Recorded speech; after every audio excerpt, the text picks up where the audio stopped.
ಬಿಡುವನೇ ಶರಣನು,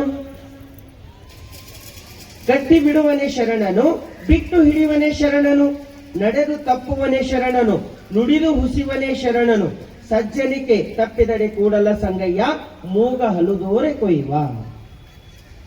ಎಷ್ಟು ಸುಂದರವಾಗಿರ್ತಕ್ಕಂಥ ಮಾತದ ಅಂತಂದ್ರೆ, ಬದುಕಿನಲ್ಲಿ ಯಾವುದೇ ಕಾರ್ಯ ಹಿಡಿಯುವುದು ಸುಲಭ, ಆದ್ರೆ ಕೊನೆ ಮುಟ್ಟಿಸುವುದು ಬಹಳ ಕಷ್ಟ. ಹಿಡಿಯೋದು ಬಹಳ ಈಜಿ, ಏನ್ ದೊಡ್ಡ ಮಾತಿಲ್ಲ, ಆದ್ರೆ ಮುಟ್ಟಿಸೋದಲ್ಲ ಅದು ಬಹಳ ಕಷ್ಟ. ಅದಕ್ಕಾಗಿ ಗುರು ಬಸವಣ್ಣರು ನಮಗೆ ಏನ್ ಹೇಳ್ತಾರ, ಹಿಡಿದಿದ್ದು ಬಿಡದಿದ್ದಡೆ ಕಡೆಗೆ ಚಾಚುವ, ಅಲ್ಲದಿದ್ದಡೆ ನಡು ನೀರಲ್ಲದ್ದುವ ಕೂಡಲ ಸಂಗಮ ದೇವ. ಏನ್ ಹಿಡಿತೀವೋ, ಯಾರನ್ನೇ ಹಿಡಿತೀವೋ ಕೊನೆವರೆಗೂ ತಗೊಂಡು ಹೋಗ್ಬೇಕು, ಅರ್ಧಂಬರ್ಧ ಬಿಡಬಾರ್ದು. ಗುರುಗಳ ಕೈ ಶಿಷ್ಯ ಹಿಡಿಯಾಕ ಬಂದು, ಗುರುಗಳು ಅಂದ್ರೆ ಬಿಡು ನಾ ಹಿಡಿತೇ ಅಂದ್ರು. ಅವಾಗ ಶಿಷ್ಯ ಅಂದನು, ಗುರುಗಳೇ ಏನ್ ವ್ಯತ್ಯಾಸದ, ನೀವು ನನಗೆ ಹಿಡಿಯೋದಕ್ಕೂ ನಾವು ನಿನಗೆ ಹಿಡಿಯೋದಕ್ಕೂ ವ್ಯತ್ಯಾಸ ಇರೋದ, ನಿಮ್ ಕೈ ಹಿಡ್ಕೊಂಡೇ ಹೋಗೋದಲ್ಲ ಅಂತಂದ್ರೆ ಗುರುಗಳು ಹೇಳದಂತ ತಮ್ಮ ಬಹಳ ವ್ಯತ್ಯಾಸ ಅದ ಅಂದ್ರ. ಅವಾಗ ಶಿಷ್ಯ ಅಂದನು, ಏನ್ ವ್ಯತ್ಯಾಸ ಅದ ಗುರುಗಳೇ ಅಂತಂದ್ರೆ, ಅವಾಗ ಗುರುಗಳು ಹೇಳ್ತಾರ, ನೀ ನನ್ನ ಕೈ ಹಿಡಿದಾದ್ರೆ ಯಾವಾಗ ಬಿಡ್ತೋ ಭರೋಸೆ, ನಿನ್ ಮೇಲೆ ಭರವಸೆ ಮಾಡ್ಲಿಕ್ಕೆ ಆಗಲ್ಲ, ನೀನ್ ಯಾವಾಗ ಬಿಟ್ಟು ಹೋಗ್ತೀವೋ. ಆದ್ರೆ ನಾನ್ ನಿನ್ನ ಕೈ ಹಿಡ್ದಂದ್ರೆ 100% ಗ್ಯಾರಂಟಿ ಅದ, ಕೊನೆ ತನ ಕೈ ಬಿಡಲ್ಲ ಅಂತ ಹೇಳಿದ್ರಂತ ಗುರು.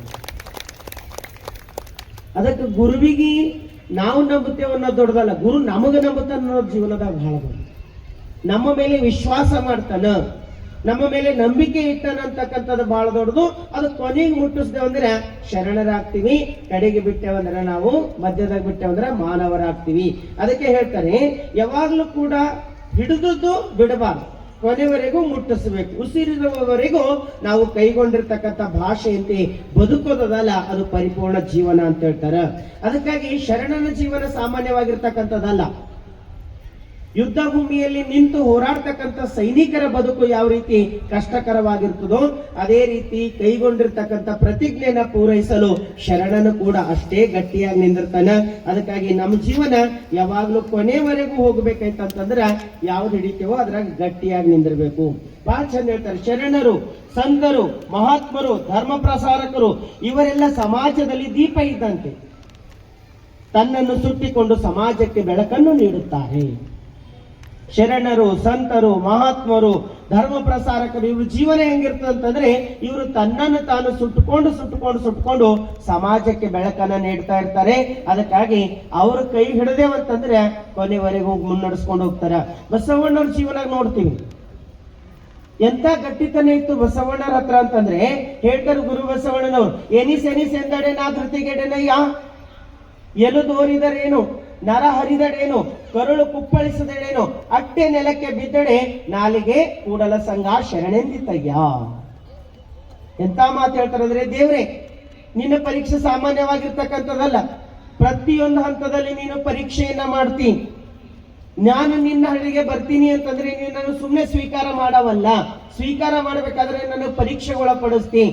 ಎಂತ ಪರೀಕ್ಷೆಗೊಳಪಡಿಸು, ಎಂತ ಕಷ್ಟ ಕೊಡು ನನಗ, ಎನಿಸ್ ಎಂದಡೆ ನಾ ಧೃತಿಗೆಡೆನ ಯಾ, ನೀ ಏನ್ ಕಷ್ಟ ಕೊಟ್ಟರು ಕೂಡ ನಾನು ಅಲ್ಲಾಡವನಲ್ಲ. ಎಲು ತೋರಿದಡೇನು, ನನ್ನ ಎಲು ಕಂಡ್ರೇನು, ನರ ಹರಿದಡೇನು, ಕರುಳು ಕುಪ್ಪಳಿಸದಡೇನು, ಅಟ್ಟೆ ನೆಲಕ್ಕೆ ಬಿದ್ದಡೆ, ನನ್ನ ತಲೆ ಕಡದ ನೆಲಕ್ಕೆ ಬಿದ್ದರೂ ಕೂಡ ನಾಲಿಗೆ ಕೂಡಲ ಸಂಘ ಶರಣೆಂದಿತಯ್ಯ. ನಿನಗೆ ಬಿಟ್ಟು ಮತ್ತೊಂದು ಶರಣನಲ್ಲ ಅಂತಕ್ಕಂಥ ಭಾವ ಅದಲ್ಲ, ಇದು ಬಹಳ ದೊಡ್ಡದು. ಇದು ನಮಗೆ ಅರ್ಥ ಆಗ್ಬೇಕಾಯ್ತಂದ್ರೆ ನಮ್ಮ ಮಕ್ಕಳು ಇದ್ರ ಭಾವ ಕಲಿಸ್ತಾರೆ. ನೀವು ನೋಡಿ, ಸಣ್ಣ ಮಕ್ಕಳು ಇರ್ತಾರೆ, ತಾಯಿಗೆ ಯಾವುದೋ ಮಾತಿನಿಂದ ಸಿಟ್ಟು ಬರ್ತದೆ. ತಾಯಿಗೆ ಸಿಟ್ಟು ಬಂದಾಗ ಮಗುವಿಗೆ ಹಿಡ್ಕೊಂಡು ಬಡಿಲಿಕ್ಕೆ ಪ್ರಾರಂಭ ಮಾಡ್ತಾಳೆ. ಮಗು ಏನ್ ಮಾಡ್ತದ, ಬಿಡಿಸ್ಕೊಂಡು ಓಡ್ತದ, ಏನ್ ಹೊಡೆದಿರ್ತಕ್ಕಂಥ ತಾಯಿಗೆ ತಪ್ಕೊಂಡು ಅಳ್ತದ. ನೀವು ಬಹಳ ಚಂದ ಅನುಭವ. ನೀವ್ ಏನಾರ ಸಿಟ್ಟು ಬಂದು ಮಗುವಿಗೆ ಹೊಡಿಲಿಕ್ಕೆ ಹೋದ್ರಂದ್ರೆ ಅದು ಮಗು ಬಿಡಿಸ್ಕೊಂಡು ಹೋಗಲ್ಲ, ತಾಯಿಗೆ ಜೋರಾಗಿ ತಪ್ಕೊಂಡು ಅಳ್ಳಿಕ್ ಚಲೋ ಮಾಡ್ತದೆ. ತಾಯಿಗೆ ಅಳ್ಳಿಕ್ ಚಲೋ ಮಾಡ್ತದೆ. ಸ್ವಲ್ಪ ಸಿಟ್ಟಿದ್ದಾಗ ಒಂದೆರಡು ಪಟ್ಟಿ ಕೊಡ್ತಾಳ, ಏನೋ ತಪ್ಪು ಮಾಡಿ ನನ್ನ ಮಗ ಅಂತ. ಆದ್ರೂ ಕೂಡ ಹೆತ್ತ ಕರುಳು ಎಷ್ಟು ಕರುಣೆ ಇರ್ತದಂತಂದ್ರೆ, ಮತ್ತೆ ತಾನು ಅದನ್ನ ಮರೆತು ಮಗುವಿನ ಕಣ್ಣೀರು ಒರೆಸಿ ಮುದ್ದು ಕೊಟ್ಟು ಸಮಾಧಾನ ಪಡಿಸ್ತಾಳ.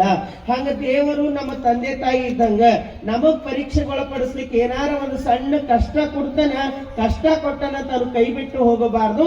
ದೇವ ನೀ ಏನ್ ಕಷ್ಟ ಕೊಡ್ತೀಯೋ ಕೊಡು, ನಾನ್ ನಿನಗೆ ಸಮರ್ಪಿತ ಅಂತ ಯಾವ ಭಕ್ತ ಸಮರ್ಪಿತನಾಗ್ತಾನೋ ಅಂತವನಿಗೆ ಪರಮಾತ್ಮ ಸಂಪೂರ್ಣ ಜವಾಬ್ದಾರಿ ತಗೋತಾನ.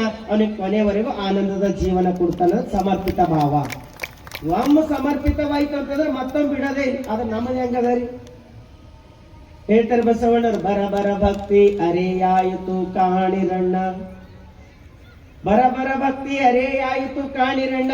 ಮೊದಲ ದಿನ ಹಣೆ ಮುಟ್ಟಿ, ಮರುದಿನ ಕೈ ಮುಟ್ಟಿ, ಮೂರೆಂಬ ದಿನಕ್ಕೆ ತೂಕಡಿಗೆ ಕಾಲಿರಣ್ಣ. ಹೆಂಗದ ನಮ್ಮ ಭಕ್ತಿ?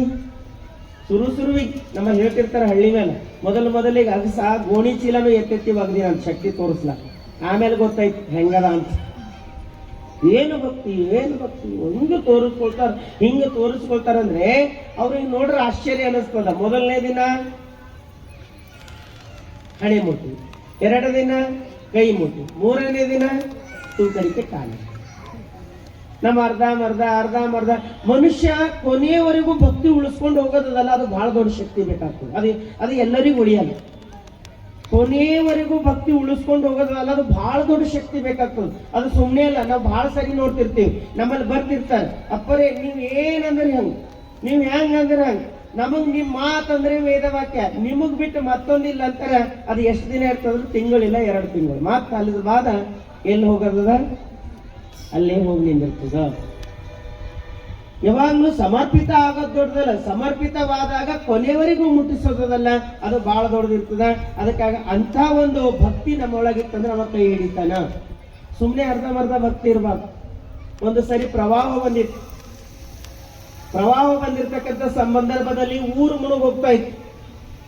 ಒಬ್ಬ ದೇವ್ರ ಮೇಲೆ ವಿಶ್ವಾಸ ಇಟ್ಟಿದ್ದಾನೆ. ಇದನ್ನು ದೇವ್ರ ಮೇಲೆ ವಿಶ್ವಾಸ ಇತ್ತು. ಅವ ಅಂದನು ನನಗೆ ದೇವರೇ ಬಂದು ಕಾಪಾಡ್ತಾನ ಅಂತ ತಿಳ್ಕೊಂಡು ಊರ್ ಜನ ಎಲ್ಲ ಪ್ರವಾಹ ಬರ್ತಾ ಇದೆ ಅಂತ ಓಡ್ಕೊಂಡು ಹೋಗ್ತಾ ಇದ್ರು. ಒಂದು ದೋಣಿ ಬಂತು, ದೋಣಿ ಒಳಗೆ ಎಲ್ಲರೂ ಕುಂತು ಊರೊಳಗೆ ಹೋಗ್ತಾ ಇದ್ರು.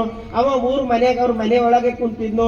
ಜನ ಹೋಗಿ ಹೇಳೋರು ಪ್ರವಾಹ ಬರ್ತಾ ಇದೆ ನಡಿ, ಯಾಕೆ ಕುಂತಿದೆ ಅಂತಂದ್ರೆ ಅವನು ನಾ ದೇವ್ರ ಮೇಲೆ ಭರವಸೆ ಇಟ್ಟಿದೆ, ಅವನೇ ಕಾಪಾಡ್ತಾನ ಅಂದ್ರು. ಅವ್ರಂದ್ರು ಬಿಟ್ಬಿಡು ಅಂತಂದ್ಬಿಟ್ಟು ಯಾರ್ದವ್ರು ಹೋದ್ರು. ನೀರ್ ಹೆಚ್ಚಾಯ್ತು, ಮಾಳಿಗೆ ಮೇಲೆ ಹೋಗಿ ಕುಂತು ಮಾಡಿ ಮೇಲೆ ಕುಂತಾಗ ಮತ್ತಲ್ಲಿ ಊರಿನ ಜನ ಏನ್ ಮಾಡ್ರು ಅಂದ್ರೆ ಒಂದು ಹೆಲಿಕಾಪ್ಟರ್ ಕಳ್ಸೋರು. ಅದ್ರ ಒಳಗರ ತಗೊಂಡ್ ಹೋಗಾರಂದ್ರೆ ಅವ ಅಂದ್ರೆ ಇಲ್ಲ ನಾ ದೇವ್ರ ಮೇಲೆ ಭರವಸೆ ಇಟ್ಟಿನ, ಅವನೇ ಬಂದು ಕಾಪಾಡ್ತಾನ. ಅಲ್ಲೇ ಕುಂತು ಬಿಟ್ಟು ಅವ ಹೆಲಿಕಾಪ್ಟರ್ ವಾಪಸ್ ಹೋಗ್ಬಿಡ್ತು. ಹಿಂಗೆ ಎಲ್ಲ ಏನ್ ಮಾಡ್ರು ಅವ ಮಾಡ್ಲಿಲ್ಲ. ಕೊನೆಗೆ ನೀರ್ ಹೆಚ್ಚೋದು, ಪ್ರವಾಹದಾಗ ಕೊಚ್ಚೋದನು, ಸತ್ತ ಕೊನೆಗೆ ದೇವ್ರ ಹತ್ರ ಹೋದನು. ದೇವ್ರ ಹತ್ರ ಹೋಗಿ ದೇವರಿಗೆ ಅಂದನಂತ, ದೇವ್ರೆ ಮನುಷ್ಯರೇ ಮೋಸ ಮಾಡ್ತಾರಂತ ನಾ ತಿಳ್ಕೊಂಡಿನಿ, ನೀನು ಮೋಸ ಮಾಡ್ತೀಯ, ನಿನ್ನ ಮೇಲೆ ನಾ ಭರವಸೆ ಇಟ್ಟಿದ, ನೀನೇ ಬಂದು ಕಾಪಾಡ್ತೀಯ ಅಂತ ನಾ ತಿಳ್ಕೊಂಡಿದ್ದ. ಪ್ರವಾಹ ಬಂತು, ಆದ್ರೂ ನಾನು ಮುಳುಗಿ ಸತ್ತ ನಿನ್ನ ಹತ್ರನೇ ನೀ ಬಂದು ನನಗೆ ಕಾಪಾಡಲೇ ಇಲ್ಲಲ್ಲ ಅಂತಂದ್ರೆ ದೇವ್ರದ್ರಂತ ಹುಚ್ಚ, ಯಾಕಂಗಂದಿಯೋ ನಾನು ನಿನಗೆ 2 ಸಾರಿ ಕಾಪಾಡ್ಲಿಕ್ಕೆ ಬಂದಿದ್ದ, ನೀ ನಾನು ನೋಡೇ ಇಲ್ಲ ಅಂದ. ಅವಾಗ ಒಂದನಂತ 2 ಸಾರಿ ಯಾವಾಗ ಬಂದಿದ್ದಿ, ನಾನು ನಿನಗೆ ಕಾಯ್ಕೊಂಡು ಕುಂತಿದೆ, ನೀ ಬರ್ಲೇ ಇಲ್ಲ ಅಂತಂದಾಗ ಊರ್ ಜನ ಎಲ್ಲ ದೋಣಿ ತಗೊಂಡು ನಿನ್ನ ಕರ್ಲಿಕ್ಕೆ ಬಂದಿರಲ್ಲ, ಅದು ಊರ್ ಜನ ಇದ್ದಿಲ್ಲ, ಊರ್ ಜನದ ಒಳಗೆ ನಾನೇ ಬಂದು ನಿನ್ನ ಕಾಪಾಡ್ಲತ್ತಿದ, ನೀ ಅರ್ಥನೇ ಮಾಡ್ಕೊಂಡಿಲ್ಲ. ನಿನಗ್ ಮತ್ತ ಮೇಲೆ ಹೋಗೋದು ಇನ್ನ ಭರವಸೆ ಇಟ್ಟನೆ, ಇವನಿಗೆ ಕೈ ಬಿಡಬಾರ್ದಂತ ನಾ ಮೇಲೆ ಹೆಲಿಕಾಪ್ಟರ್ ತಗೊಂಡು ಬಂದ, ಅವ್ರೊಳಗೂ ನಾನೇ ಇದ್ದ, ಅವಾಗೂ ನೀ ನನಗೆ ಅರ್ಥ ಮಾಡ್ಕೊಂಡಿಲ್ಲ. ಮತ್ತೆ ಕಾಣುವ ದೇವರಲ್ಲಿಯೇ ಕಾಣುವ ಮನುಷ್ಯರಲ್ಲಿಯೇ ನಾನು ಕಾಣದೇ ಇದ್ದಾಗ ಕಾಣದೇ ಇರ್ತಕ್ಕಂಥ ನೀ ನನಗೆ ಹೆಂಗ ನೋಡ್ತಿ, ಅದಕ್ಕೆ ಹೋಗ್ಲಿ ಬಿಡು ಅಂತ ನಾ ಕೈ ಬಿಟ್ಟಿದೆ ಅಂದ. ಅರ್ಥ ಏನಿದ್ರು? ನಂಬಿಕೆ ಅನ್ನೋದು ಇರ್ಬೇಕು, ಆದ್ರೆ ಆ ನಂಬಿಕೆಯಲ್ಲಿ ಸತ್ವ ತುಂಬಿರ್ತಕ್ಕಂಥ ನಂಬಿಕೆ ಇರಬೇಕು. ಎಷ್ಟು ಚಂದ ಹೇಳ್ತಾರೆ ಒಂದ್ ಕಡೆ ಷಣ್ಮುಖ ಶಿವಗಳಂದ್ರೆ, ಜಗದ ಮಧ್ಯದಲ್ಲಿ ಶರಣ ಜನಿಸಿದಡೇನು, ಜಗದ ಮಧ್ಯದಲ್ಲಿ ಶರಣ ಜನಿಸಿದಡೇನು, ಆ ಜಗದ ಸ್ವರೂಪನೇ ಅಲ್ಲಲ್ಲ. ಶರಣನ ವ್ಯಕ್ತಿತ್ವದ ಕುರಿತು ಮಾತಾಡ್ತಾರೆ. ಅದೇನು ಕಾರಣವೆಂದರೆ, ಕೋಗಿಲೆಯ ತತ್ತಿಯಾದಡೇನು ಕಾಗೆ ಮರಿ ಮಾಡಿ ಸಲಹಿದಡೆ, ಅದು ತನ್ನ ಕೋಗಿಲೆ ಹೆಂಡು ಕೂಡುವುದಲ್ಲದೆ ಮರಳಿ ಕಾಗೆ ಹೆಂಡು ಬೆರೆಯಬಲ್ಲುದೇ.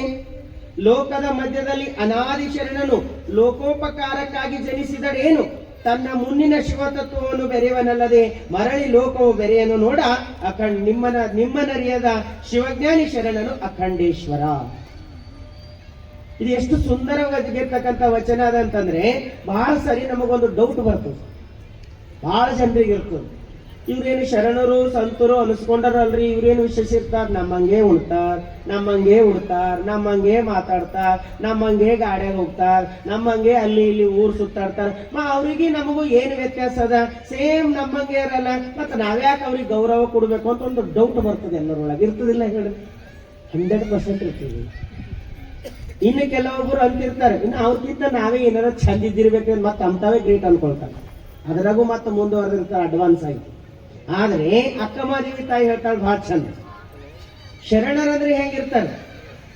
ಅವರು ನೋಡ್ಲಿಕ್ಕೆ ಮನುಷ್ಯರಂಗೆ ಇರ್ತಾರೆ, ಮನುಷ್ಯರಂಗೆ ಮಾತಾಡ್ತಾರೆ, ಮನುಷ್ಯರಂಗೆ ಊಟ ಮಾಡ್ತಾರೆ, ಎಲ್ಲಾ ಭೋಗಗಳಲ್ಲಿ ಪಲ್ಲೈಸಿ ಇರುವರು. ಅಕ್ಕ ಹೇಳ್ತಾಳೆ, ಎಲ್ಲಾ ಭೋಗಗಳಲ್ಲಿ ಪಲ್ಲೈಸಿ ಇರುವರು, ಬಲ್ಲಾಡೆ ಅವರ ಪರಿಬೇರೆ ಶರಣರ ಕುಲ್ಲಾ ಮಾನವರು ಜರಿವರು ಅಂತ. ಎಲ್ಲದ್ರಾಗ ಇರ್ತಾರ, ಆದ್ರೂ ನೋಡ್ರು ಬೇರೆ ಇರ್ತಾರ. ಹೆಂಗಿರ್ತಾರ? ನೀವೊಂದು ನ್ಯೂಸ್ ಪೇಪರ್ ತಗೋರಿ, ಅದು ಒಯ್ದು ಬೆಂಕಿ ಒಳಗೆ ಒಂದು ಬೆಂಕಿ ಹೊತ್ತಿಸ್ಬಿಡ್ರಿ, ಅದು ಸುಡ್ತದ, ಅದ್ರದ್ದು ಬೂದಿ ಇರ್ತದ. ದೂರಿಂದ ನೋಡ್ರಿ ಅದು ಹೆಂಗಿರ್ತದ್ರಿ, ಅದ್ರ ಮೇಲೆ ಅಕ್ಷರ ಕಂಡಿರ್ತಾವ, ಸೇಮ್ ಪೇಪರೇ ಅದ ಏನೋ ಅಂದಂಗ ಇರ್ತದ. ದೂರಿಂದ ನೋಡಿದ್ರೆ ಸೇಮ್ ಪೇಪರ್ ಇದ್ದಂಗ ಇರ್ತದ, ಆದ್ರೆ ಕೈ ಮುಟ್ರೆ ಏನಿರ್ತದ? ಬೂದಿ. ಬೆಂಕಿ ಹೊತ್ತಿಸಿದಾಗ ಅದು ಉರಿಬಹುದು, ಆದರೆ ಅದು ನೋಡ್ಲಿಕ್ಕೆ ಪೇಪರ್ ಕಾಣಬಹುದು, ಅದ್ರ ಮುಟ್ರೆ ಏನಿರ್ತದ? ಬೂದಿ ಇರ್ತದ. ಹಂಗ ಶರಣರು ಜಗತ್ತಿನ ಮಧ್ಯದಲ್ಲೇ ಜನಿಸ್ತಾರ, ಎಲ್ಲರಂಗೆ ಊಟ ಮಾಡ್ತಾರ, ಎಲ್ಲರಂಗೆ ಬದುಕ್ತಾರ. ಆದ್ರೆ ಅವ್ರ ಅಂತರಂಗದಲ್ಲಿ ಹೊತ್ತಿರ್ತಕ್ಕಂಥ ಜ್ಯೋತಿ ಇರ್ತದಲ್ಲ, ಅದು ಪರಮಾತ್ಮನ ಜ್ಯೋತಿ ಇರ್ತದ. ಅವ್ರು ಮರ್ತ್ಯದಾಗಿದ್ರು ಕೂಡ ಮರ್ತ್ಯರಂಗ ಬದುಕಲ್ಲ. ಎಲ್ಲದ್ರಾಗ ಇರ್ತಾರ, ಆದ್ರೆ ಎಲ್ಲರಂಗ ಬದುಕಲ್ಲ. ಎಲ್ಲರಿಗಿಂತ ವಿಶೇಷ ಜೀವನ ಇರ್ತದ. ಜಗದ ಮಧ್ಯದಲ್ಲಿ ಶರಣ ಜನಿಸಿದಡೇನು? ಈ ಜಗತ್ತಿನ ಮಧ್ಯದಲ್ಲಿ ಶರಣ ಜನಿಸಿದಡೇನು?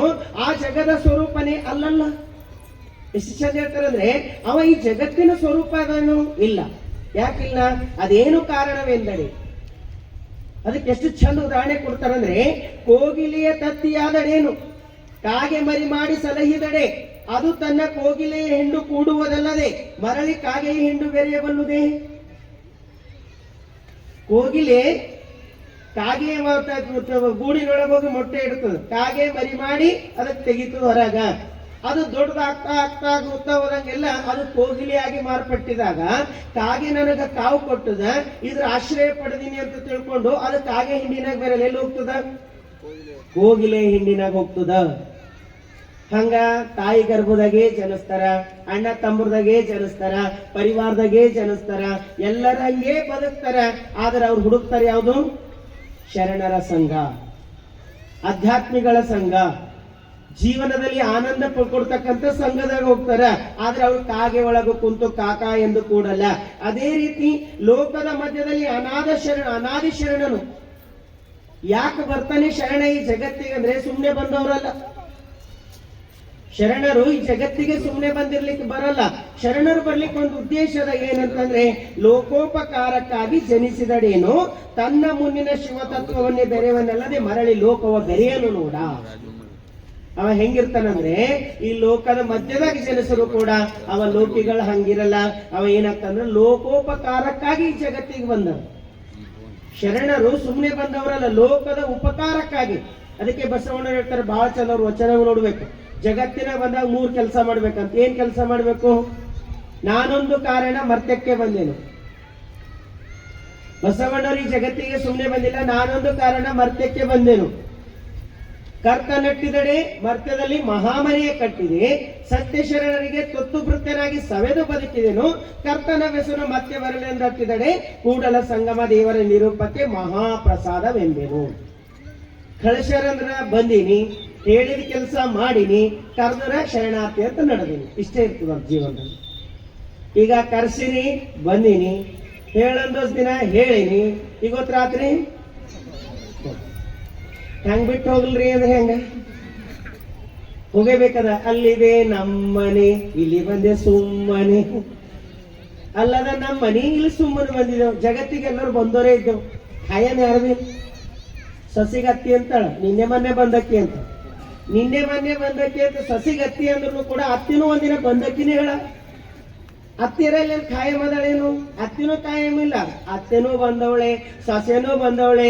ಯಾವ ರೀತಿ ಮನ್ಯಾಗ ಅವ್ರು ಬಂದವರಾದ್ರು ಹಂಗ ಜಗತ್ತಿಗೆ ನಾವೆಲ್ಲ ಬಂದೋರಿದ್ದೀವಿ ಅಂದ್ರೆ ಅರ್ಥ ಒಂದಿನ ಬಂದಿದ್ದೇವಂದ್ರೆ ಹೋಗ್ತೇವ್. ಅದಕ್ಕೆ ಬಂದಿದ್ದೇವಂದ್ರೆ ಹೋಗ್ತೇವ ಅನ್ನೋದಲ್ಲ. ಇನ್ನು ಬಂದಿದ್ದಕ್ಕ ಹೋಗಕ್ಕ ಮಧ್ಯದಾಗ ಏನದಲ್ಲ, ಏನಾರ ಮಾಡಿ ಹೋಗ್ಬೇಕು. ಕರ್ಸಿರ 15 ದಿನ ಬಂದಿದೆ, ಎಲ್ಲರ ಮನೆಗಿಂತ ಪ್ರಸಾದ ಕೊಡ್ಲತ್ತೀರಿ, ಆರಾಮದ ಅಂತ ಉಂಡು ಮಕ್ಕೊಂಡ್ರ ಮತ್ತೊಂದು ಕರೆಸ್ತೀರಿ. ಕರ್ಸಿದ ಕೂಲಿ ಕೊಟ್ಟು ಹೋಗ್ಬೇಕಲ್ಲ. ಕರ್ಸರಿ ಇವ್ರು ನನಗ ಅಂತಂದ್ರೆ ನನ್ನ ಜವಾಬ್ದಾರಿ ಏನದ ತೀರಿಸಿ ಹೋಗ್ಬೇಕಲ್ಲ. ಹಂಗ ಜಗತ್ತಿಗೆ ಪರಮಾತ್ಮ ಎಷ್ಟು ಕರುಣೆ ಇಟ್ಟು ಕಳಿಸ್ಯಾನಂದ್ರ ನಾವು ಬರೋಕ್ಕಿಂತ ಪೂರ್ವದಲ್ಲಿ ಇಲ್ಲಿ ಹಣ್ಣು ತಯಾರು ಮಾಡ್ಯಾನ, ಗಾಳಿ ತಯಾರು ಮಾಡ್ಯಾನ, ಮಳೆ ತಯಾರು ಮಾಡ್ಯಾನ, ಸುಂದರ ಪ್ರಕೃತಿ ನಿರ್ಮಾಣ ಮಾಡ್ಯಾನ. ಒಂದು ತಾಯಿ ಗರ್ಭದಲ್ಲಿ ಮಗು ಮೂಡಿದಾಗ ಆ ಮಗು ಹೊರಗೆ ಬರೋದ್ರೊಳಗಾಗಿ ತಾಯಿ ಎದೆಯಲ್ಲಿ ಹಾಲು ತಯಾರು ಮಾಡ್ತಾನ. ಮಗು ಹುಟ್ಟಿದ ತಕ್ಷಣ ಹಾಲಿರ್ಲಿ ಅಂತ ಎಷ್ಟು ಕರುಣೆ ಇಟ್ಟುಕೊಂಡು ಎಲ್ಲ ಪರಮಾತ್ಮ ನಿರ್ಮಾಣ ಮಾಡ್ಯಾನ. ಇಲ್ಲಿ ಬಂದಿದೆವು, ಎಲ್ಲಾ ತಿಂದಿದೆವು, ಉಂಡಿದೆವು, ಏನೇನ್ ಅನುಭವಿಸ್ಬೇಕು ಅದೆಲ್ಲ ಅನುಭವಿಸಿದೆವು. ಕೊನೆಗೆ ಒಬ್ರಿಗೊಬ್ರು ಜಗಳ ಆಡ್ಕೊಂಡು ಸತ್ತೋಗಿದ್ದೇವೆ. ಏನ್ ಲಾಭ ಆಯ್ತು? ಈ ಬಸ್ನಾಗ ಮಾಡ್ತಿರ್ತಾರ ನೋಡಿ, ಈಗಾರ ಬಹಳ ಕಷ್ಟ ಅದ ಬಿಟ್ಟು. ಬಸ್ಸಿನಾಗಂತೂ ಗಂಡು ಮಕ್ಕಳು ಕಾಲೇ ಇಡಂಗಿಲ್ಲ. ನೋಡ್ರಿ ಬಸ್ಸಿನ ಯಾರ ತಪ್ಪ್ರಕ್ ಬಿದ್ದು ಒಬ್ಬಿಬ್ಬ ಗಂಡ್ ಮಗ ಒಳಗ್ ಹೋದ್ರಂದ್ರೆ ಎಲ್ಲ ಹೆಣ್ಮಕ್ಳು ಗುರ್ತಾಸ್ ನೋಡ್ತಾರೆ. ಇವ ಯಾಕೆ ಬಂದು ಇಲ್ಲಿ ಬಸ್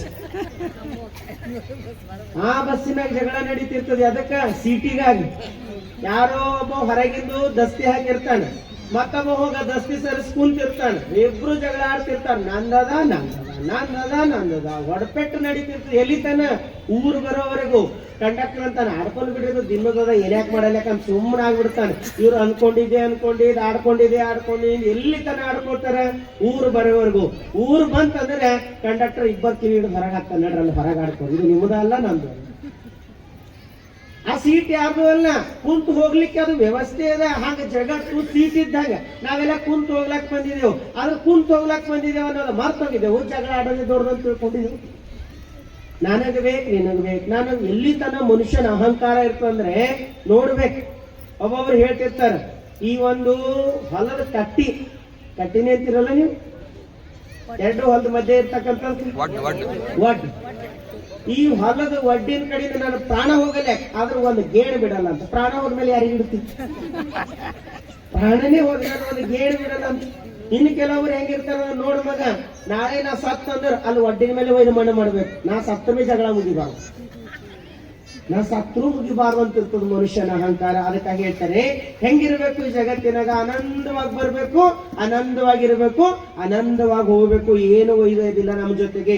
ಎಷ್ಟು ಚಂದ ಹೇಳ್ತಾರೆ ಅಂದ್ರೆ, ವನದ ಕೋಗಿಲೆ ಮನೆಗೆ ಬಂದಡೆ ತನ್ನ ವನವ ನೆನೆಯುವುದ ಮಾಡುವುದೇ, ಮಲೆಯ ಗಜ ಮನೆಗೆ ಬಂದಡೆ ತನ್ನ ಮಲೆಯ ನೆನೆಯುವುದ ಮಾಡುವುದೇ, ಕೂಡಲ ಸಂಗನ ಶರಣರು ಮರ್ತ್ಯಕ್ಕೆ ಬಂದಡೆ ತಮ್ಮ ಆದಿ ಮಧ್ಯಾಂತರಂಗದ ಲಿಂಗವ ನೆನೆಯುವುದ ಮಾಡುವರೆ.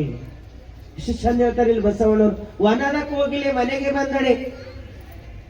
ನೀವೊಂದು ಕೋಗಿಲೆ ಹಿಡ್ಕೊಂಡು ಮನೆಗೆ ತಗೊಂಡ್ ಬರ್ರಿ, ಪಂಜರದೊಳಗಿಡ್ರಿ, ಬೇಕಾಗಿದ್ದು ತಿಲ್ಲಕ್ ಹಾಕ್ರಿ, ಅದಕ್ಕೆ ಬಹಳ ಪ್ರೀತಿಯಿಂದ ನೋಡ್ಕೊರಿ. ಹೌದು, ನಿಜವಾಗ್ಲೂ ಅದು ಸಂತೋಷ ಇರ್ತದ? ಏನ್ ಅನಿಸ್ತದ? ಕೋಗಿಲದ ಗೊತ್ತಿಲ್ಲ ಬಿಡ್ರಿ. ಹಳ್ಳಿ ಊರಾಗ ನಾವು ಹುಟ್ಟಿದೆವು, ಸಿಟ್ಟಾಗಿ ಬಂದ ಮನೆ ಕಟ್ಕೊಂಡಿದ್ದೆವು, ಬೇಕಾದ ಟೈಟ್ ಸಾರಾಮ್ ಏನು ಕಡಿಮೆ ಇಲ್ದಂಗ ಅದ. ನಮ್ಮವ್ವ ಊರಾಗ ಅದಳ, ಪಾಪ ಒಬ್ಬಳೆ ಅದಳ ಅಂತ ತಗೊಂಡು ಬಂದು ಮನೆಗೆ ಇಟ್ಕೊಂಡಿದ್ದೆವು. ಬೇಕಾದ ಬಂಗಾರ ಬೆಳ್ಳಿ ಎಲ್ಲ ಕೊಟ್ಟಿ ತುಂಬಾ ಊಟ ಕೊಟ್ಟು ಆರಾಮ್ ಇರುವ ಅಂತಂದ್ರೆ ಖರೇ ಹೇಳ್ರಿ, ಆಕಿ ಇಲ್ಲಿ ಆರಾಮ್ ಇರ್ತಾಳೆ, ಊರ್ ನೆನೆಸ್ತಾಳ? ಎಲ್ಲಿರ್ತದ ಚಿತ್ತು? ಸುಮ್ನೆ ಬಂದ ಅಲ್ಲಿ ಭಾಳ ಚಂದಿ, ಸುಮ್ನೆ ಬಂದ ಅಲ್ಲಿ ಭಾಳ ಚಂದಿ.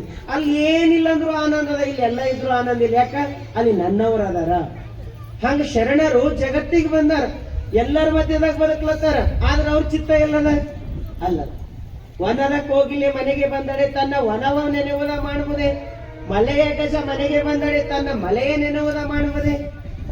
ಅರಣ್ಯದಲ್ಲಿರ್ತಕ್ಕಂಥ ಒಂದು ಆನೆಗೆ ಮನೆಗೆ ತಗೊಂಡು ಬಂದಿಟ್ಟೆವು ಅಂತಂದ್ರ ಅದು ತನ್ನ ಗಜ ತನ್ನ ಹಿಂಡನ ನೆನೆಯುತ್ತದ.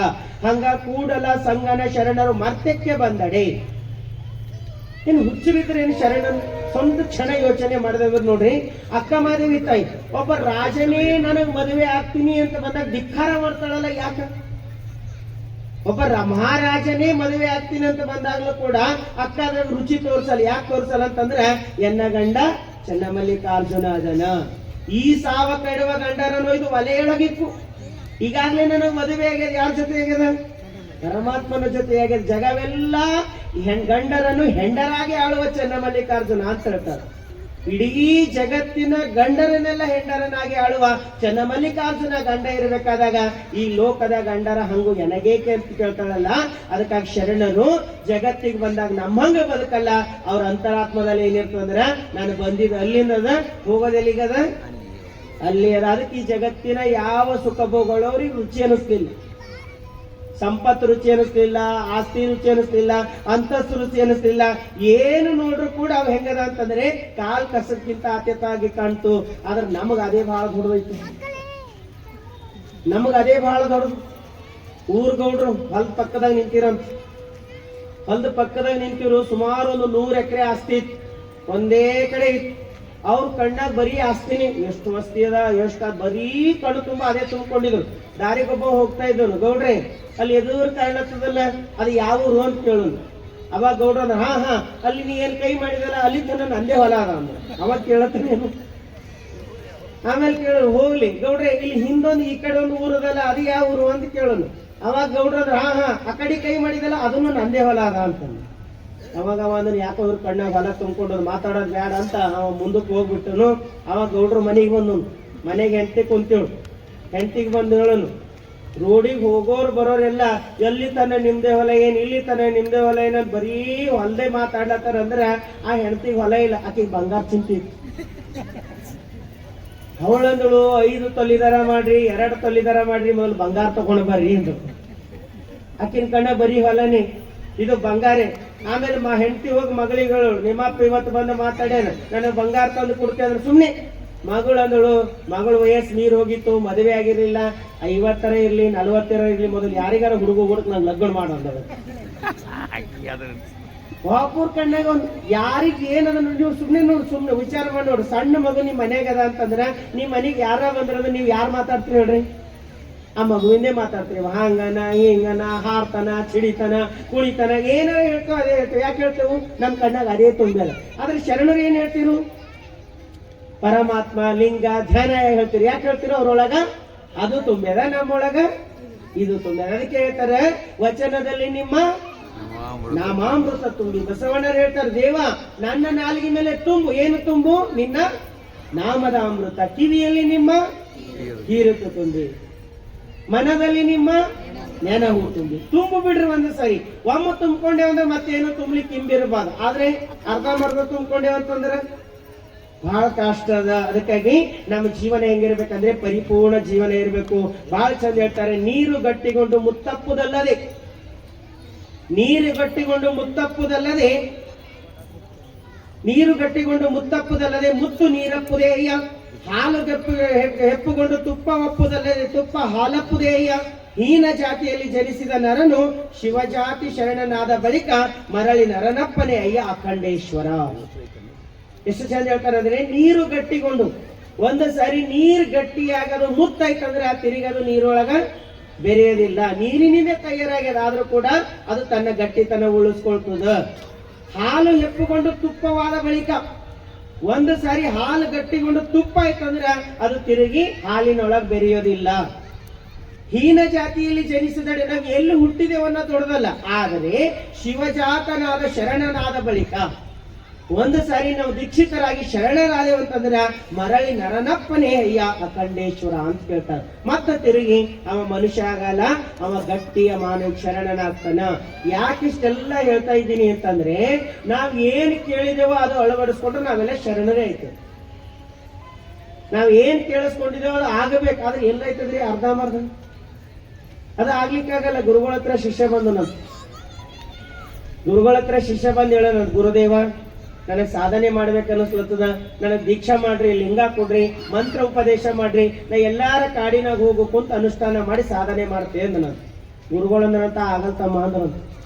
ನಿನ್ನ ಮನಸ್ಸು ನೋಡ್ರೆ ಅಷ್ಟು ಗಟ್ಟಿ ಇಲ್ಲ, ಸುಮ್ಮನೆ ಯಾವ್ದೋ ಪ್ರಭಾವಕ್ಕೆ ಬಂದಿದ್ವಿ, ಬೇಡ ನೀ ಮನೆಗಿದ್ದ ಆರಾಮಿರು ಅಂದ್ರೆ, ಇಲ್ಲ ನಾ ಬಹಳ ಗಟ್ಟಿ ಮಾಡ್ಕೊಂಡು ಬಂದಿದ್ದೆ, ನೀವು ಏನ್ ಹೇಳಿದ್ರು ಪರವಾಗಿಲ್ಲ, ಆದ್ರೂ ನಾನು ಇವತ್ತು ಸಾಧನೆ ಮಾಡ್ಬೇಕಾಗ್ಯದ, ಆಶೀರ್ವಾದ ಮಾಡ್ರಿ ಅಂದ್ರೆ ಗುರುಗಳಂತ ಹೋಗ್ಲಿ ಬಿಡು ಬಹಳ ಕೇಳತನ ಅಂತ ಕೂಡಿಸಿ ಅವನ ಕೈಯೊಳಗ ಒಂದು ಲಿಂಗ ಕೊಟ್ಟು ತಲೆ ಮೇಲೆ ಕೈ ಇಟ್ಟು ಕಿವಿಯಲ್ಲಿ ಮಂತ್ರೋಪದೇಶ ಮಾಡಿ ಈ ಮಂತ್ರ ಹೇಳ್ತಾ ಹೋಗು, ನಿನಗೆ ಸಾಧನೆ ಆಯ್ತು ಅಂದ್ರ ನಮ್ಮ ಮನೆ ಕುಂತು ಮಾಡಲ್ ಕಾಡಿಗೆ ಹೋಯ್ತೆ ಅಂತ ಹೋಗ್ಬಿಟ್ಟು ನಾವು ಹೋಗ್ಬಿಟ್ಟು ಸ್ವಲ್ಪ ದಿನ ಹಿಂಗ್ ಅನುಷ್ಠಾನ ಮಾಡ್ರ ಅಂದ್ರ ಜಗತ್ತಿನ ಯಾವುದೇ ರೀತಿಯ ಜಂಜಾಟ ಇಟ್ಕೊಳ್ಳಾರ್ದಂಗ ಧ್ಯಾನದಲ್ಲಿ ಕುಂತನು ಒಂದು ದಿನ ಕಣ್ಣು ಮುಚ್ಚಿ ಧ್ಯಾನ ಮಾಡಿ ಕಣ್ಣು ತೆರೆದ್ರೊಳಗಾಗಿ ಅವನ ಎದುರಿಗೆ ಪಂಚ ಪಕ್ವಾನ ಅಡಿಗೆ ಮಾಡಿ ಯಾರೋ ತಂದಿಟ್ಟಿದ್ರು. ಎಲ್ಲ ಅಡಿಗೆ ಮಾಡಿ ತಂದಿಟ್ರು ಅವನನ್ನು ಯಾರಿಟ್ಟಾರೋ ಅಂತ ತಿಳ್ಕೊಂಡು ಇಲ್ಲಿ ಬಯಸದೆ ಬಂದು ಲಿಂಗ ಭೋಗ ಅಂತ ಆರಾಮಾಗಿ ಪ್ರಸಾದ ಮಾಡೋನು ಮತ್ ಕಣ್ಣು ಮುಚ್ಕೊಂಡು ಕುಂತನು. ಮರ್ದಿನ ಊಟ ಇತ್ತಂತ. ಹಿಂಗೆ 2-3 ದಿನ ಆಯ್ತು, ಯಾರು ಬರ್ತಾ ಇದಾರ ಅಂತ ಸಣ್ಣ ಕಣ್ಣು ತೆರೆದು ನೋಡೋಣ ಅಂತ ಕಾಯ್ಕೊಂಡು ಕುಂತು ಒಬ್ಬ ಹುಡುಗಿ ದಿನ ಊಟ ತರ್ಲತ್ತೇವ. ಅವಾಗ ಕೇಳೋಣಂತ, ನೀ ಯಾಕೆ ಪ್ರಸಾದ ತರ್ಲತ್ತಿದೇನ? ಇಲ್ಲ, ಪಕ್ಕದಾಗ ನಮ್ಮ ಮನೆ ಅದ, ನಮ್ಮ ತಾಯಿ ಹೇಳಿ ಇಲ್ಲೊಬ್ಬ ಸನ್ಯಾಸಿ ಇರ್ತಾರ, ಅವ್ರಿಗೆ ಊಟ ಕೊಡು ಅಂತ ಅದಕ್ಕೆ ದಿನ ತರ್ತಾ ಇದ್ದೀನಿ, ದಯವಿಟ್ಟು ನಮ್ಮ ಆತಿಥ್ಯ ಸ್ವೀಕಾರ ಮಾಡ್ರಿ ಅಂದ್ರೆ ಆಗ್ಲಿ, ಅದು ಯಾರು ಬೇಡ ಅಂತಾರಂತ ದಿನ ಉಳ್ಕೋತ ಆರಾಮಾಗಿ ತಂದು ಕೊಟ್ಟಿದ್ದು ಊಟ ಮಾಡ್ಲತ್ತನಂತ. ನಿಮ್ಗೆ ಹೇಳ್ತೀನಿ, ಸ್ವಲ್ಪ ದಿನ ಆಯ್ತು ಅವನೊಳಗೊಂದು ಆಸಕ್ತಿ ಬರ್ತು. ಏನಂದ್ರೆ ಮೊದಲೆಲ್ಲ ಕಣ್ಣು ಮುಚ್ಕೊಂಡು ಧ್ಯಾನ ಮಾಡವೆಲ್ಲ ಈಗ ಕಣ್ಣು ತೆರ್ಕೊಂಡು ಕುಂತನಂತ. ಯಾವ ಊಟ ಬರ್ತದ, ಯಾವಾಗ ಊಟ ಬರ್ತದ?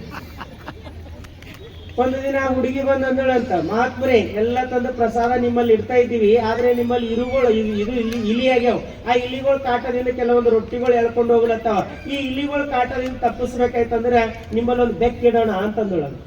ಅವಾಗ ಅಂದನಂತ, ಬೆಕ್ಕಿಡ್ತಿ ಖರಿ ಸರಿತೆ ಅದ, ಆದ್ರೆ ಬೆಕ್ಕಿಗೆ ಯಾರು ಹಾಲು ಹಾಕಬೇಕು ಅಂತ ಕೇಳೋಣ.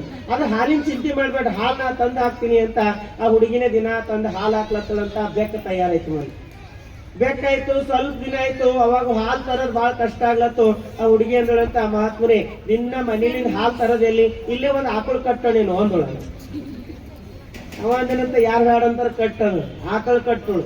ಇನ್ನು ದಿನ ಬಂದದ ಸಗಣಿ ಕಸ ಬೆಳೆಯೋದು ಬಹಳ ಕಷ್ಟ ಆಗ್ಲತ್ತು ಓಕೆ ಅಂದಳಂತ. ಮನಿಗ್ ಹೋಗಿ ಬಂದು ಕಸ ಬೆಳೆದಕ್ಕಿಂತ ನಾ ಇಲ್ಲೇ ಇದ್ ಕಸ ಬೆಳಿಲಿ ನೋಂದಳಂತ. ಇರು ಒಂದು ನಾನು ನಡೀತ್ ಹಿಂಗೆ 8 ದಿನ 10 ದಿನ ತಿಂಗಳು 2 ತಿಂಗಳು. ಅವಳು ಅಂದಳಂತ, ಇಲ್ಲಿದ್ದು ಮನಿಗ್ ಹೋಗೋದ್ಕಿಂತ ಇಲ್ಲೇ ಉಳ್ಕೊಂಡಿನಲ್ಲ, ಮತ್ ಇಲ್ಲೇ ಪರ್ಮನೆಂಟ್ ಇರರಿ, ನಾವು ನೀವು ಮದುವೆ ಆಗ ಏನುಳಂತ. ಅವ ಅಂದನಂತ, ಆಗ್ಲಂದ ಏನ್ ಬ್ಯಾಡ ಅಂತ ಬಿಟ್ಟು ಬಂದವನ್ ಚಾಲೋ ಆಯ್ತು ಸಂಸಾರ. ಇಷ್ಟು ವಿಸ್ತಾರ ಆಯ್ತು, ಮಕ್ಕಳು ಅದು ಮನಿ ಆಯ್ತು, ಅಲ್ಲಿ ಒಂದು ಪರಿವಾರ ಆಯ್ತು, ಒಂದು ಆಕಳು ಕರು, ಒಂದು ದೊಡ್ಡ ಸಂಸಾರ ಆಯ್ತು. ಒಂದು ದಿನ ಗುರುಗಳ ದಾರಿಗಿಂದ ಹೋಗ್ತಾ ಇದ್ದಾರಂತ. ಗುರುಗಳಂದ್ರಂತ, ಇದು ಏನ್ ಮಾಡ್ಕೊಂಡು ಏನ್ರಂತ, ಎಲ್ಲಾ ಸಾಕಂತ ಬಿಟ್ಟು ಬಂದಿದಿ, ಮತ್ ಇದ್ರಾಗ ಏನದ ಅಂತಂದ್ರೆ ಅವ ಅಂದ್ರಂತ, ಗುರುಗಳೇ ಏನ್ ಹೇಳಿ ಮರುವಿನ ಬಿದ್ದಿದೆ, ಅರಿವಾಗ್ಲಿಲ್ಲ, ಈಗ ಅರಿವಾಗ್ಲತ್ತ, ಈಗ ಸಾಕು, ಇಲ್ಲಿ ಸಂಸಾರ ಬೇಡ, ನನಗೆ ವಜ್ಜೆಗೆದ, ನಮ್ಮತ್ತ ಬೇರೆ ಎಲ್ಲಾರು ಸಾಧನೆ ಮಾಡ್ತೀನಿ, ಆಶೀರ್ವಾದ ಮಾಡಂದ್ರ ಅಂದನಂತ. ಗುರುಗಳಂದನಂತ, ಹೋಗ್ಲಿ ಬಿಡು, ಬದುಕ್ಲತ್ತಿದಲ್ಲ ಬದುಕು, ಯಾಕೆ ಮಾಡ್ತಿದ್ರೆ ಇಲ್ಲ ಈಗ ನನಗೆ ಅರಿವು ಬಂದು ಮತ್ತೊಮ್ಮೆ ಆಶೀರ್ವಾದ ಮಾಡ್ರಿ ಅಂತಂದ್ರ ಗುರುಗಳು ಆಗ್ಲಂತ ಆಶೀರ್ವಾದ ಮಾಡ್ರಂತ ಕಾಡಿಗೆ ಹೋಗೋಣ. ಇಂಥ ಸಾಧನೆ ಮಾಡೋಣಂತ ಒಂದಿನ ನದಿ ಒಳಗ ಸ್ನಾನ ಮಾಡ್ಕೊಂಡು ಹೊರಗೆ ಬರ್ತಾ ಇದ್ದಳು ಅಂತ ಒಬ್ಬ ಹೆಣ್ಮಗಳು ನದಿ ಮೇಲೆ ಹಾರಬೇಕಂತ ಅಳ್ಕೋತ ಕುಂತಳ ನದಿ ಒಳಗ. ಅವ ಕೇಳೋಣಂತ, ಯಾಕೆ ಏನಾಗ್ಯದ ಅವಳಂದಳಂತ, ಏನ್ ಹೇಳಾರ ಗುರುಗಳೇ, ಮನೆ ಬಹಳ ತಾಪತ್ರಯ ಅದ, ಬಹಳ ಕಷ್ಟ ಅದ, ಮಕ್ಕಳಿಗೆ ಹೊಟ್ಟಿಗೆ ಅನ್ನ ಇಲ್ಲ, ಇನ್ನು ಬದುಕು ಏನ್ ಮಾಡದ, ನಾ ಆತ್ಮಹತ್ಯೆ ಮಾಡ್ಕೋಬೇಕಂತ ವಿಚಾರ ಮಾಡ್ಲತ್ತೀನಂತ ಅವಳು ಬಹಳ ಹತ್ತಳಂತ. ಎಲ್ಲೋ ಒಂದ್ ಕಡೆ ಕನಿಕರ ಬಂತಂತ. ಅವ ಅಂದನಂತ, ನೋಡು ನನ್ನ ಸಾಧನೆ ಆಗ್ಯದ, ನನ್ ಬಲ್ ಒಂದ್ ಶಕ್ತಿ ಅದ, ನೀ ಏನು ತಪ್ಪು ತಿಳ್ಕೊಳ್ಳಲ್ಲ ಅಂತಂದ್ರೆ ನಂದೇ ನೀ ಉದ್ದುದ್ದು ಗಡ್ಡ ಬೆಳೆದವಲ್ಲ, ಇದ್ರಾಗಿನ ಒಂದು ಕೂದಲು ಕೊಡ್ತೇನೆ, ಅದು ತಕೊಂಡೋಗಿ ನೀನು ಪೆಟ್ಟಿಗೆ ಒಳಗಿಡು, ನಾಳೆ ಬೆಳಗಾಗದ್ರೊಳಗಾಗಿ ನಿನ್ ಪೆಟ್ಟಿಗೆ ಎಲ್ಲ ಬಂಗಾರ ಆಗ್ತದ ಅಂತ ಹೇಳೋಣ. ಮತ್ ನಂದಲ್ಲ ಹೇಳತ್ತೀನಿ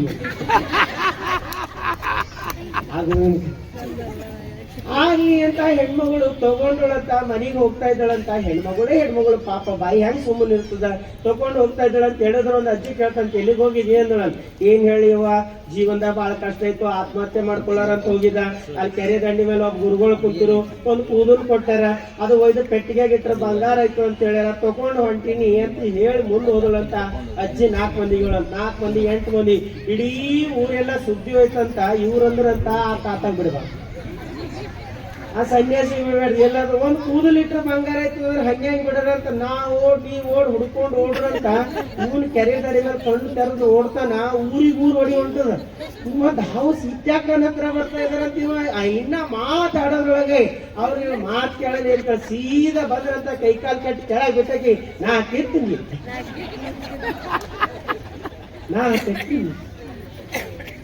ಒಂದು ಕೂದಲು ನೋಡಿರ್ಲಾರ್ದ ಸಾಪೆ ಮಾಡ್ಯಾಕರಂತ.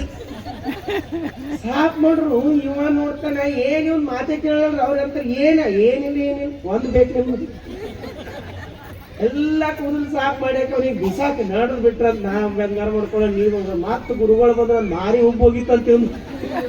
ಏನಾಗ್ಯದ ಹೋದ್ರಂತ ಗುರುಗಳು. ಏನ್ ಹೇಳಿ ಗುರುಗಳೇ, ಎಲ್ಲ ಮುಗ್ದೋಯ್ತು.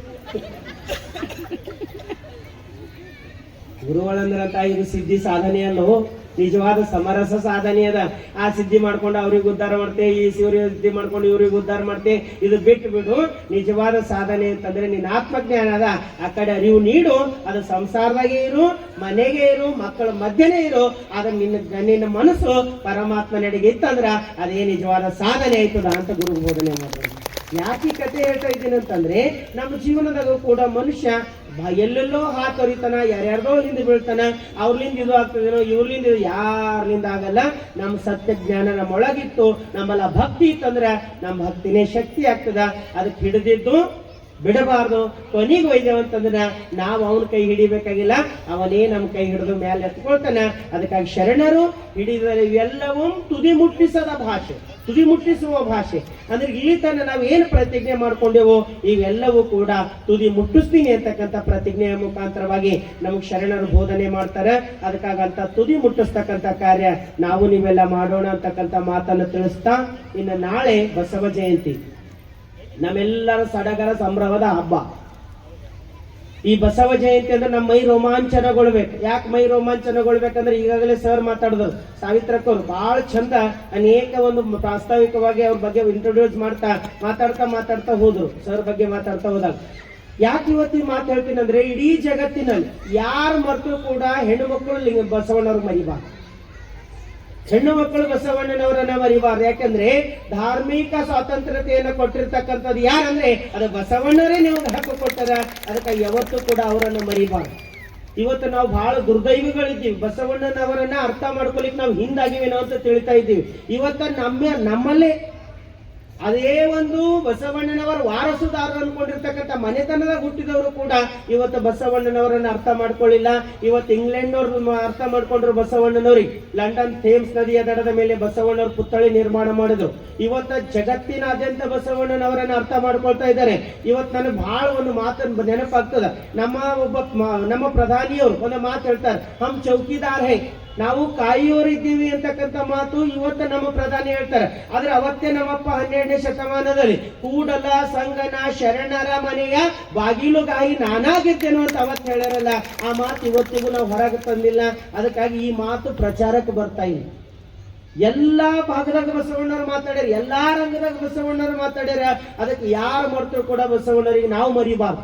ನಾವು ಅದ್ರ ವಾರಸುದಾರ ಇದ್ದೀವಿ. ಒಂದು ಸರಿ ಒಂದು ರತ್ನ ಭೂಮಿ ಮೇಲೆ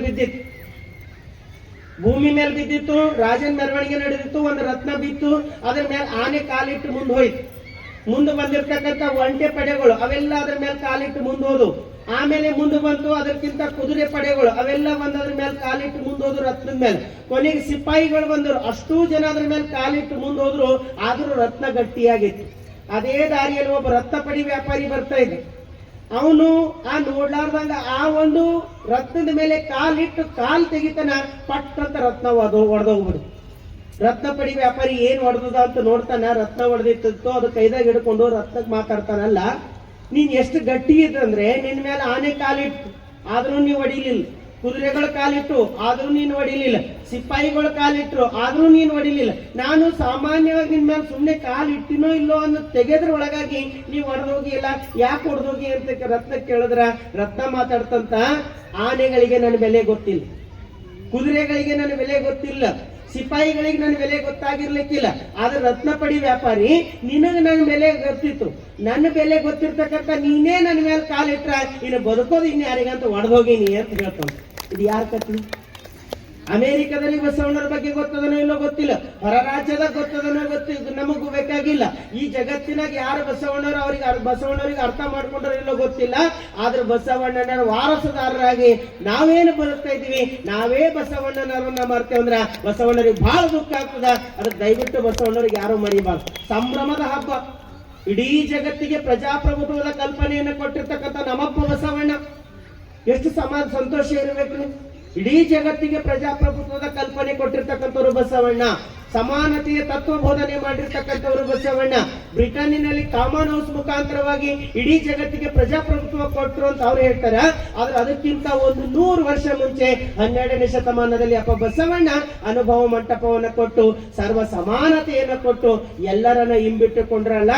ಅದಕ್ಕೆ ನಮ್ಮ ಜವಾಬ್ದಾರಿ ಬಹಳ ದೊಡ್ಡದ. ಶರಣರು ನಮಗಾಗಿ ಪ್ರಾಣ ಕೊಟ್ಟರು. ಕಲ್ಯಾಣದಲ್ಲಿ ಕ್ರಾಂತಿ ಆಯ್ತು, ಎಲ್ಲಾ ಶರಣರು ಚದುರು ಹೋಗ್ತಕ್ಕಂಥ ಸಂದರ್ಭ ಬಂದಿರತಕ್ಕಂತ ಸಮಯದಲ್ಲಿ ಬಸವಣ್ಣರ ಹತ್ರ ಹೋಗಿ ಹೇಳ್ತಾರಪ್ಪ, ನಿಮ್ ಕೊನೆಯ ಸಂದೇಶವೇನು, ನಮಗ್ ಹೇಳ್ರಿ, ನಾವು ಪಾಲಿಸ್ತೀವಿ ಅಂತಂದ್ರ ಬಸವಣ್ಣ ಹೇಳ್ತಾರೆ, ಬಸವಣ್ಣ ನಾನ್ ನಿಮಗ್ ಸಂದೇಶ ಕೊಡ್ತಾ ಇಲ್ಲ, ನಿಮ್ಮಲ್ಲಿ ಭಿನ್ನಹ ಮಾಡ್ಕೊಳ್ತಾ ಇದ್ದೀನಿ. ನಮ್ಮ ಪ್ರಾಣ ಸ್ವರೂಪಿಯಾಗಿರ್ತಕ್ಕಂಥ ವಚನ ಸಾಹಿತ್ಯ ಸಂರಕ್ಷಣೆ ಮಾಡ್ತಕ್ಕಂಥ ಜವಾಬ್ದಾರಿ ನಿಮ್ಮ ಮೇಲೆ ಅದ ನೋಡ್ರಿ. ಪ್ರಾಣದ ಹಂಗು ತೊರೆದು ವಚನ ಸಾಹಿತ್ಯ ಉಳಿಸಬೇಕು ಅಂತ ಒಂದು ಮಾತು ಬಸವಣ್ಣರು ಹೇಳೋದ್ರ 196,000 ಶರಣರು ತಮ್ಮ ಪ್ರಾಣ ಕೊಟ್ಟರು, ಆದ್ರೂ ವಿನ ವಚನ ಸಾಹಿತ್ಯ ಉಳಿಸಿದ್ರು.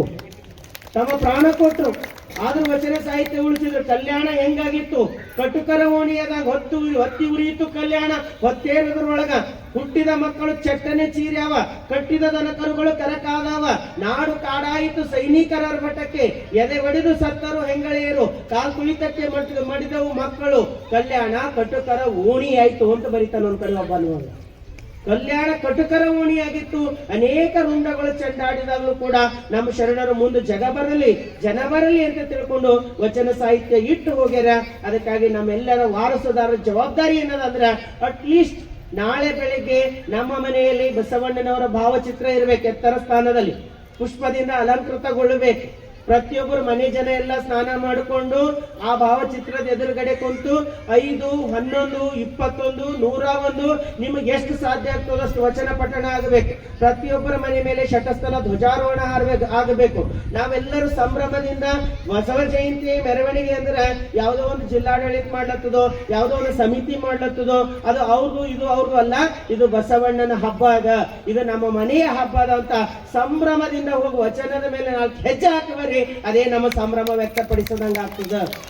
ಯಾರ ಕರೆದು ಹೋಗ್ತಕ್ಕಂಥ ನಾವಲ್ಲ, ನಮ್ಮ ಸಂಭ್ರಮನೇ ಅದು ಶರಣರ ಬಸವ ಜಯಂತಿ ಅದ ಅಂತ ತಿಳ್ಕೊಂಡು ನಾವು ಅದರಲ್ಲೆಲ್ಲ ಭಾಗಿವಹಿಸಬೇಕು.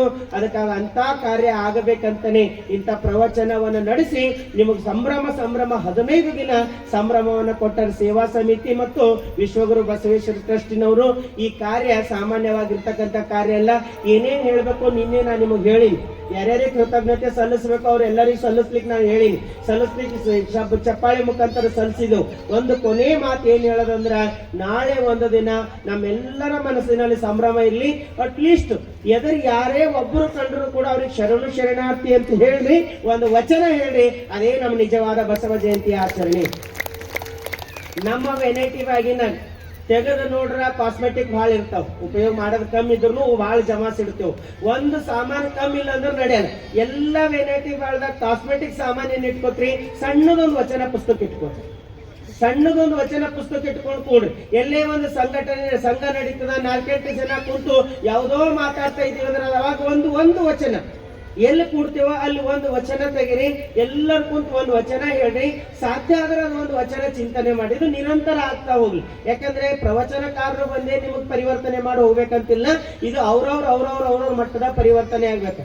ನಿಮ್ಮ ಮನೆಯ ಮಕ್ಕಳು 5 ವರ್ಷನವ್ರು ಅದರ ಅಂತಂದ ತಕ್ಷಣ ಶುದ್ಧ ಬರಹ ಬರೀಲಿಕ್ಕೆ ಒಂದು ನೋಟ್ಬುಕ್ ಹೆಂಗ ಕೊಡ್ತೀವಲ್ಲ, ಹಂಗ ವಚನ ನೋಟ್ಬುಕ್ ಅಂತ ಮಕ್ಕಳ ಕೈದಾಗ ಒಂದು ಪುಸ್ತಕ ಕೊಡ್ರಿ. ಪ್ರತಿದಿನ ಮುಂಜಾನೆ ಸಾಯಂಕಾಲ ಯಾವಾಗ ಸಮಯ ಸಿಗ್ತದೋ ಎಲ್ಲ ಹೋಮ್ವರ್ಕ್ ಮಾಡ್ತಕ್ಕಂಥ ಸಂದರ್ಭದಾಗ ಅವ್ರ ಮೇಲೆ ಅವತ್ತಿನ ಡೇಟ್ ಹಾಕಿ ಒಂದು ವಚನ ಬರೀಲಿಕ್ಕೆ ಹಚ್ಚ್ರಿ.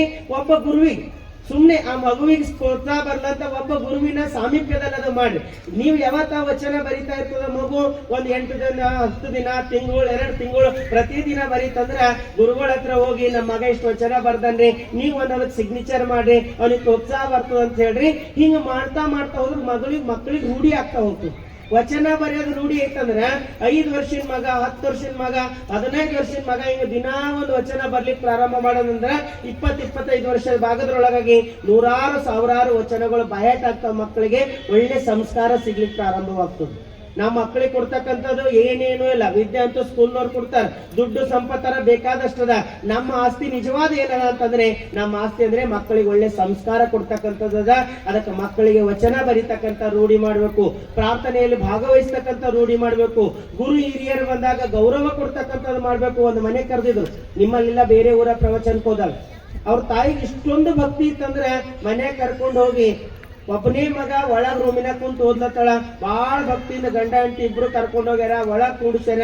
ನನಗೆ ಹೇಳ್ತಾರ, ಅಪ್ಪರೇ ನಮ್ಮ ಮಗ ಬಾಳ ಓದ್ಲಿಕ್ಕೆ ಹುಷಾರನ ರೀ, 99% ತೆಗಿತಾನ, ಬಾಳ ಹುಷಾರನ ಅಂತ ಅವನ ಬಗ್ಗೆ ವರ್ಣನೆ ಮಾಡದೇ ಮಾಡ್ರು. ನಾನಂದ್ರೆ ಎಲ್ಲಿ ಹೋಗ್ಯಾರ ಅಂದ್ರ ಇಲ್ಲೇ ಒಳಗ್ ಕುಂತ ಓದ್ಲತ್ತಿರ್ಬೇಕ್ರಿ, ನೋಡ್ತೀನಿ ಅಂತ ತಾಯಿ ಒಳಗ್ ಹೋದಳು. ಅಲ್ಲೇ ಒಳಗ್ ಕುಂತ ಮಗ ಓದ್ಲತ್ತಾನ. ನನಗೆ ಕೇಳುತ್ತದ, ತಾಯಿ ಎಲ್ಲ ತಳ ಮಗ ಒಳಗ್ ಗುರುಗಳು ಬಂದರು, ಜರ ದರ್ಶನ ಮಾಡಿ ಒಳಗ್ ಬಂದು ಕೂಡು ಅಂತಂದ್ರ, ಮಮ್ಮಿ ಹಂಗೆಲ್ಲ ಸಿಕ್ಕೋರಿಗೆ ಕರ್ಕೊಂಡ್ ಬಂದ್ ನಾನು ಎದುರು ಕರ್ಕೊಂಡ್ ಬರೋ, ನನಗೆ ಓದೋದದ, ಅವ್ರಿಗೆ ಕರ್ಕೊಂಡ್ ಬಂದ್ ದರ್ಶನ ಮಾಡು, ಇವ್ರಿಗೆ ಕರ್ಕೊಂಡ್ ಅದು ನನಗೆ ಆಗಲ್ಲ. ನನಗೆ ಏನಿದ್ರು ಇಂಪಾರ್ಟೆಂಟ್ ಎಜುಕೇಶನ್, ನನಗೆ ಇವೆಲ್ಲ ಆಗಲ್ಲ, ಏನದ ನಿನ್ ಕಡೆ ಬಿಟ್ಟಿದೆ, ನನಗೆ ಕರೀಲಕ್ ಹೋಗ್ಬೇಡ ಅಂದ್ರ ಪಾಪ ತಾಯಿ ಎಷ್ಟೋ ಅಭಿಮಾನ ಇದ್ರು ಕೂಡ ಹೊರಗೆ ಸಪ್ಪೆ ಮರಿ ಹಾಕೊಂಡು ಬಂದು ಒಂದು ಮಾತಂದಳು, ನಾಳೆ ಅವ್ನ ಎಕ್ಸಾಮ್ ಅದ ಅಂತ್ರಿ ಅಂದ್ರು. ಎಷ್ಟು ನೋವು ಇರ್ತದ ತಾಯಿಗೆ.